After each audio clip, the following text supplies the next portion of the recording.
ఉన్నత చదువులు చదివి ఆర్థికంగా స్థిరపడిన వారు కూడా కొద్దిపాటి ఆస్తి కోసం తోబుట్టువులతో తగాదాలు పెట్టుకుని న్యాయస్థానాలను ఆశ్రయిస్తూ ఉండడంపై తెలంగాణ హైకోర్టు ఆందోళన వ్యక్తం చేసింది. కొట్లాటలు పెట్టుకుని ఏం సాధిస్తారని, కోర్టుల చుట్టూ తిరిగి ఆస్తి గెలిచిన వారు కూడా సంతోషంగా ఉండలేరని వ్యాఖ్యానించింది.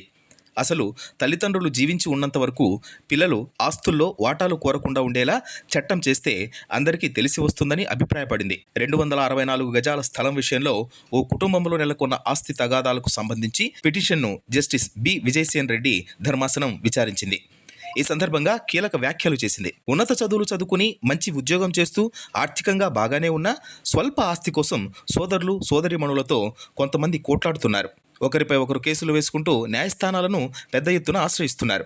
అధికారం ఉండి ఉంటే ఆస్తి తగాదాల్లో ఆస్తులన్నింటినీ న్యాయస్థానం కస్టడీలోకి తీసుకునేవారు.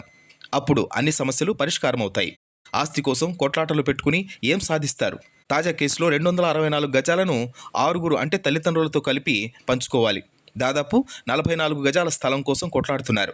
ఆ స్థలంలో ఇల్లు కట్టుకునేందుకు అధికారులు అనుమతి కూడా ఇవ్వరు. అసలు తల్లిదండ్రులు బతికి ఉన్నంత వరకు పిల్లలు ఆస్తుల్లో వాటాను కోరకుండా చట్టం చేస్తే తెలిసి వస్తుంది.